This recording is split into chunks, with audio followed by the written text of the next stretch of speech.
Welcome to citizens pulse. నేను మీ రాజేష్.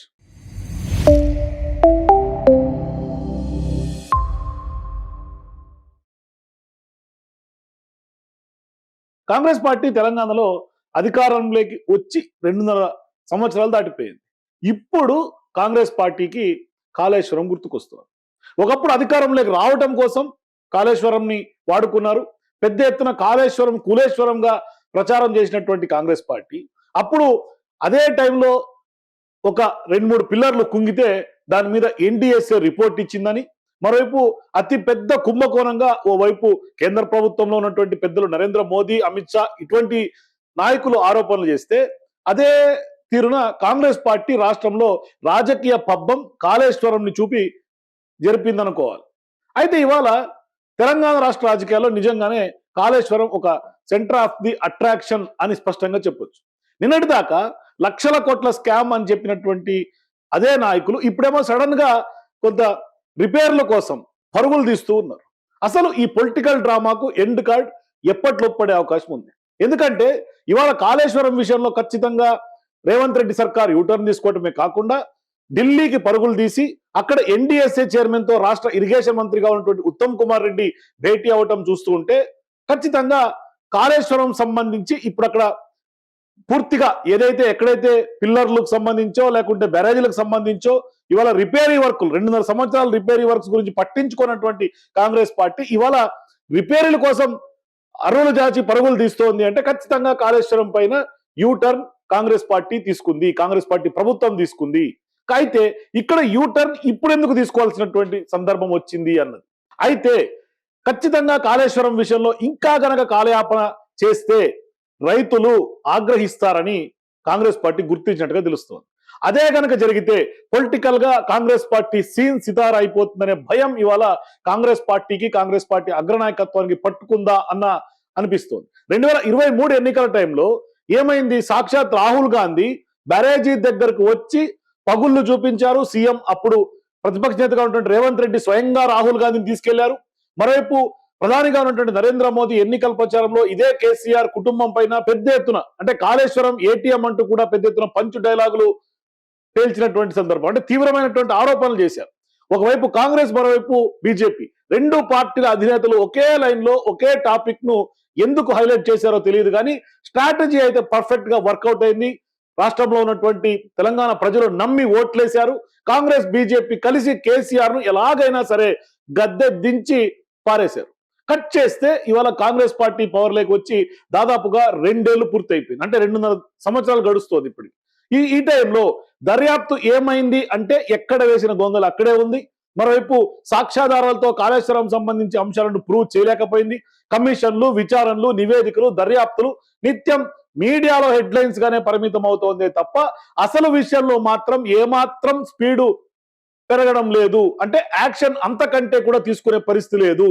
కేవలం media trials తప్ప, నేతల ప్రెస్ మీట్లలో అవినీతి ఆరోపణలు చేసుకోవటం, ఒకరి మీద ఒకరు బురదెచ్చి చల్లుకోవటం తప్ప పబ్లిక్ ను నమ్మించే ప్రయత్నాలు చేసి ఓట్లు దండుకున్నారు తప్ప ఇదంతా మైండ్ గేమ్ పాలిటిక్స్ గానే కనిపిస్తోంది స్పష్టంగా. అంటే మైండ్ గేమ్ ఆడటమే తప్ప ఎక్కడ కూడా కోర్టులో ప్రూవ్ చేసే సాలిడ్ ఎవిడెన్స్లు కాళేశ్వరం విషయంలో దొరకలేదా అని చర్చ జరుగుతోంది. అంటే ఏదో కొండను దవ్వి ఎలకను పట్టినట్లుగా ఎంక్వైరీల పేరుతో కాలయాపన తప్ప ఏమైనా ఒరిగిందా, జరిగిందా ఇప్పటిదాకా అంటే మరి అవినీతి జరగలేదంటూ కూడా ఏమీ చెప్పలేము. అక్కడ ఏం జరిగింది అనేది ఖచ్చితంగా కోర్టులో ప్రూవ్ చేయాల్సినటువంటి అంశం. మరి ఏం కంక్లూజన్ కి రావాలన్నా ఖచ్చితంగా సాలిడ్ ఎవిడెన్స్ కావాలి. అది కోర్టులో నిర్ధారణ జరగాలి. ఇప్పటికే కాళేశ్వరం సంబంధించి జస్టిస్ పిసి ఘోష్ కమిషన్ విచారణ జరిపింది. ఆ ఘోష్ కమిషన్ ఇచ్చినటువంటి రిపోర్ట్ మీద హైకోర్టుకి ఇదే కేసీఆర్ కుటుంబం అట్లాగా ఆ ఆరోపణలు ఎదుర్కొంటున్న అధికారులు వెళ్లారు. మరి ఇప్పుడు గతంలో సీఎం స్వయంగా బ్యారేజ్కి రాహుల్ గాంధీని తీసుకెళ్లినటువంటి నేపథ్యంలో ఇప్పుడు ఎప్పుడైతే కాళేశ్వరం సంబంధించినటువంటి వ్యవహారం ఎప్పుడైతే జగిత్యాలకు కేసీఆర్ వెళ్తున్నారో అదే టైంలో ఇవాళ స్వయంగా సీఎంఏ బ్యారేజ్ విజిట్ కి వెళ్ళబోతున్నారు. National dam safety authority NDSA అధికారులు సిఫార్సుల మేరకు మేడిగడ్డ, అన్నారం, సుందిల్ల బ్యారేజ్లకు క్షుణ్ణంగా పరిశీలించి అవసరమైనటువంటి రిపేర్లను తక్షణమే చేపట్టాలని కూడా ఇప్పటికే నిర్ణయించారు. ఆ దిశగా సీఎం రేవంత్ రెడ్డి అధికారులను ఆదేశించారు. అయితే ఈ బ్యారేజీలను ఎలాగైనా సరే తిరిగి వినియోగంలోకి తేవాలని అధికారులను ముఖ్యమంత్రి రేవంత్ రెడ్డి ఇప్పటికే ఆదేశాలు జారీ చేసినట్టుగా స్పష్టంగా కనిపిస్తోంది.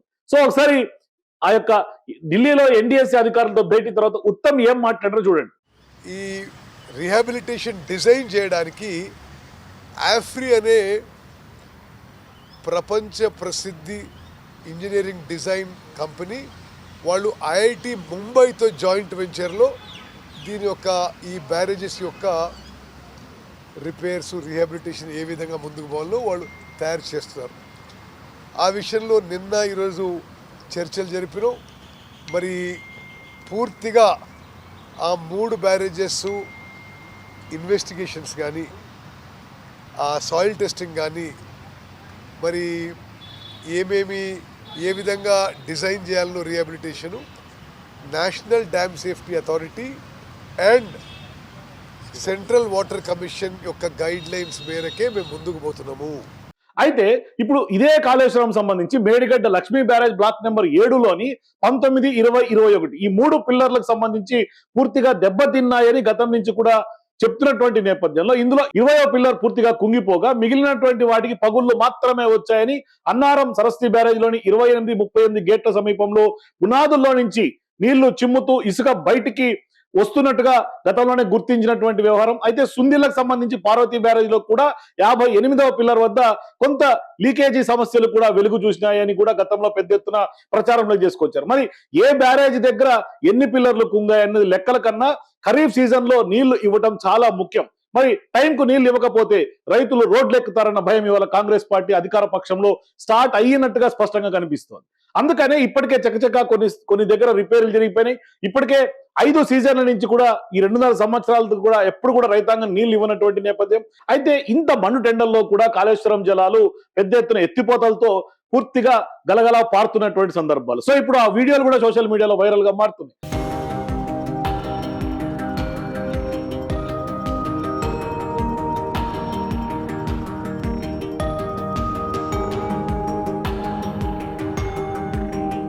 అయితే ఇప్పటికీ కూడా కాళేశ్వరాన్ని పట్టించుకోకుండా పూర్తిగా నెగ్లెక్ట్ చేసి ఆ యొక్క డ్యామేజీలను ఆ విధంగా వదిలేస్తే స్పష్టంగా అధికార పక్షంలో అంటే రైతుల్లో ఎక్కడైతే వ్యతిరేకత స్టార్ట్ అవుతుందన్న భయం కూడా అధికార పక్షంలో స్టార్ట్ అయింది. దానికి తోడు ఎల్నినో ఎఫెక్ట్ తో కూడా వర్షాలు పడకపోవచ్చు ఈ మధ్య కాలంలోనే గ్లోబల్ వెదర్ ఎక్స్పర్ట్స్ కూడా వార్నింగ్ ఇస్తున్నటువంటి నేపథ్యంలో ఒకవైపు ఇటువంటి క్రమంలో సాగునీటి కొరత కూడా వస్తుందేమో అన్న టెన్షన్ అయితే ఖచ్చితంగా రేవంత్ రెడ్డికి అట్లాగే ఆ యొక్క ప్రభుత్వంలో ఉన్నటువంటి పెద్దలకి కొంత పట్టుకున్నట్టుగా అనిపిస్తుంది. సో ఇప్పుడు అందుకని వాళ్ళ పాలిటిక్స్ ని మొత్తం పక్కన పెట్టి కేసీఆర్ ను బద్నాం చేయటమే ఆపేసి కరువు భయంతో కొంత ప్రాజెక్టుకు రిపేర్లు సర్కారు చేయడానికి సిద్ధపడుతోందా అని స్పష్టంగా అనిపిస్తుంది. అంటే ఇది ఖచ్చితంగా పక్క యూటర్న్ కిందకే లెక్క అన్న డౌట్స్ అయితే ఖచ్చితంగా వస్తున్నాయి. అంటే 1,00,000 కోట్ల అవినీతి జరిగిందని పెద్ద ఎత్తున కేవలం ఎన్నికల స్టంట్ గా మాత్రమే ఇవాళ కాళేశ్వరం చూపి రేపు ఖరీఫ్ కు కనుక కనీసం అదే కాళేశ్వరం నుంచి సీజన్ లో కనుక నీళ్లు ఇస్తే ఈ ప్రాజెక్ట్ సేఫ్ అని ఖచ్చితంగా కాంగ్రెస్ సర్కార్ క్లీన్ చిట్ ఇచ్చినట్లుగా స్పష్టంగా చెప్పొచ్చు. మరి 1,00,000 కోట్ల అవినీతి నీళ్లలో కొట్టుకుపోయాయి అంటూ కూడా స్వయంగా కేంద్ర మంత్రి జలశక్తి మంత్రిగా ఉన్నటువంటి కేఆర్ పాటిల్ ద్వారా రాజ్యసభలో చెప్పించినటువంటి కేంద్ర ప్రభుత్వం కానీ లేకుంటే బీజేపీ అధినేతలు కానీ దీనికి ఏం సమాధానం చెప్తారనేది కూడా వెయిట్ చేయాలి. కానీ ఇవాళ తాజాగా కూడా బీఆర్ఎస్ పార్టీ నాయకత్వం స్థానికంగా ఉన్నటువంటి కరీంనగర్ అట్లాగే వరంగల్ జిల్లా నాయకులు కూడా కాళేశ్వరం దగ్గర వెళ్లి సందర్శించి ఎటువంటి పరిస్థితులు ఉన్నాయి కాళేశ్వరంలో అని కూడా ప్రజలకి చూపించే ప్రయత్నం చేశారు. ఇప్పుడు ఆగమేఘాల మీద మరి కేసీఆర్ గారు మళ్ళీ ప్రజల్లోకి వస్తున్నాడు, జగిత్యాలకు వస్తున్నాడు, దాన్ని ఏ విధంగా డైవర్ట్ చేయాలనే ఉద్దేశంతో అన్ని డైవర్ట్ పాలిటిక్స్ చేసుకుంటూ హైడ్రా పేరుతోటి మోసీ ప్రక్షాళన పేరుతో ఉదక కూలగొడుతూ మరి కూలగొట్టిన వాటిని రిపేర్ చేయకుండా ఇప్పటి వరకు మళ్ళీ ఇది కూడా వానకాలం వరకు ఓరి ఎంక్వైరీస్ అవుతారట, వానకాలం అయిపోయిన తర్వాత మళ్ళీ వేసంగి సమయం వరకు రిపేర్లు చేస్తారట. దొంగలు పడ్డాక 6 నెలలకు కుక్కలు మురిగినట్టు ఇప్పుడు మరి రేవంత్ ఆలోచన అట్లే ఉన్నది. దయచేసి నేను ఒక్కటే మేడిగడ్డది ఇంత బదనం చేశావయ్యా, ఇక్కడ ప్రెస్ మీడియా వాళ్ళు ఉన్నారు, ఇవాళ వచ్చింది అదంతా రిపోర్ట్ కూడా చేసేసిండ్రు వాళ్ళు. ఇక్కడ చూసిండ్రా, ఇది కింద కుమ్మింది మొత్తం మట్టి పోసి కూలిపోయారు. ఇది రిపేర్ ఎల్లంటి వాళ్ళే చేస్తామని మాటిచ్చారు. దీన్ని 3 సంవత్సరాలు రైతులను తెలంగాణ రైతులను గోసబెట్టావు. ఆ పాప నీకు దాగుతుంది బిడ్డ, పొట్టి రేవంత్ రెడ్డి, అది తప్ప ఉంటే నీకు దాగుతుంది. సో చూసారు కదా బీఆర్ఎస్ పార్టీ నాయకులు ఏమంటారు అంటే ఎప్పుడైతే కేసీఆర్ బయటికి వస్తారో అందుకని వాళ్ళ కేసీఆర్ భయం కాంగ్రెస్ కు పట్టుకుంది. మరోవైపు స్పష్టంగా రైతాంగం అంతా ఎక్కడ తిరగబడతారో కాంగ్రెస్ ప్రభుత్వం మీద అనే భయం తోటే ఇవాళ కాళేశ్వరం సంబంధించి పెద్ద ఎత్తున బీఆర్ఎస్ పార్టీని అట్లాగే కేసీఆర్ కుటుంబాన్ని బద్నాం చేశారు, ఇప్పటిదాకా రేవంత్ రెడ్డి గారి యొక్క బండారం బట్టబయలైంది, అందుకనే వాళ్ళ కాళేశ్వరం మీద యూటర్న్ తీసుకొని స్పష్టంగా ఇవాళ రిపేర్లకి రిహాబిలిటేషన్ కి ప్రభుత్వం పరుగులు తీస్తోంది అని సుస్పష్టంగా అర్థమైపోతుంది. మరి నిజంగా ఇవాళ కాళేశ్వరం ప్రాజెక్టు కూలేశ్వరం అన్న రేవంత్ రెడ్డి అయినా, లేకుంటే కేంద్ర ప్రభుత్వం 1,00,000 కోట్ల కుంభకోణంతో ఏటీఎంతో పోల్చినా మరి ఇప్పుడెందుకు యూటర్న్ తీసుకున్నట్టు? ఏం జరిగింది కాళేశ్వరం విషయంలో? మీ అభిప్రాయం కింద నాకు కామెంట్స్ తెలియజేయండి. For more videos please watch citizens pulse.